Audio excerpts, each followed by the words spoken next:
1000 আয়নার ঘর। রূপকথার এক নদীর ধারে একটি ঘর ছিল, যার নাম ছিল 1000 আয়নার ঘর।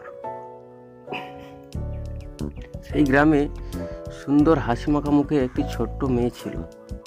একদিন তার বাবা মার মুখে শুনতে পায় তাদের গ্রামের আয়না ঘরের কথা। এর আগে মেয়েটি কোনোদিন ঘর থেকে বের হয়নি। সে প্রকৃতি দেখেনি কোনো বাস্তবতা। সে একদিন চিন্তা করলো যে সে ওই আয়না ঘর দেখতে যাবে, কিন্তু একা যেতে সাহস না হয় সে তার সমবয়সী আরেকটি মেয়েকে সাথে নিয়ে গেল। ঘরের সামনে হাজির হয়ে প্রথমে মেয়েটি ভাবলো যে আগে সে ওই ঘরে ঢুকবে, আর সব কিছু দেখে এসে বাইরে এলে তবে ওই দ্বিতীয় মেয়েটি ঢুকবে। কথা মতো প্রথম মেয়েটি ওই ঘরের ভিতর ঢুকল। ঘরে ঢোকার সাথে সাথে আশ্চর্য সব রঙিন কারুকাজ দেখে মেয়েটির মুখ আনন্দে ভরে উঠল। সে আস্তে আস্তে এগোতে সেই 1000 আয়নার ঘরে প্রবেশ করল। ঘরে ঢুকেই তার চোখ ছানা বড়া। মেয়েটি দেখল সেখানে ঠিক তার মতো দেখতে আরও 1000 মেয়ে হাস্যোজ্জ্বল মুখে তার দিকে তাকিয়ে রয়েছে। সে যা করছে বাকিরা ঠিক তাই করছে। মেয়েটির এবার সব কিছু দেখে অনেক মজা পেয়ে বাইরে চলে এলো এবং তার সাথীকে সব ব্যাপারে খুলে বলল যে এমন সুন্দর জায়গা আমি আগে কখনো দেখিনি।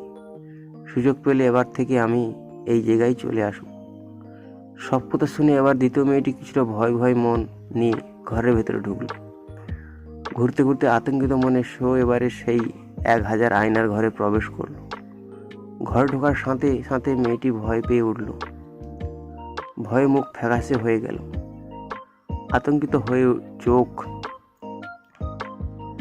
সে খেয়াল করলো ঠিক তারই মতো দেখতে আরও 1000 মেয়ে, হাতে কিন্তু আর ভয়ার্ত চোখ তার দিকে তাকিয়ে রয়েছে। মেয়েটি যেই ভয়তে 2 হাত তুলে বলছে তোমরা কারা, সাথে সাথে বাকি 1000 মেয়েও 2 হাত তুলে ওর দিকে নজর দিচ্ছে। এবার মেয়েটি প্রচণ্ড ভয় পেয়ে ঘর থেকে দৌড়ে বেরিয়ে এলো এবং প্রথম মেয়েটিকে বলল শিগগির বাড়ি চল, এটা খুব বাজে জায়গা, আমি আর কোনোদিন ওই জায়গায় আসবো না। শিক্ষা: জীবনটাও একটা আয়নার স্বরূপ। আপনি যেভাবে জীবনকে দেখবেন সেও ঠিক সেভাবেই আপনার কাছে ধরা দেবে। যারা সাহসিকতা, ভালোবাসা, উৎসাহ জয় করার অদম্য ইচ্ছা নিয়ে সামনে এগিয়ে যায়, জীবন তাদের কাছে অনেক সহজ ও আনন্দময় হয়ে ধরা দেয়। কিন্তু যারা হতাশা, ভয়, মানসিক অবসাদ নিয়ে সামনে এগুতে চায়, তাদের চোখে সাফল্য যেন মরীচিকা। জীবন হয়ে ওঠে ক্লান্তিকর, বিষণ্ণময়।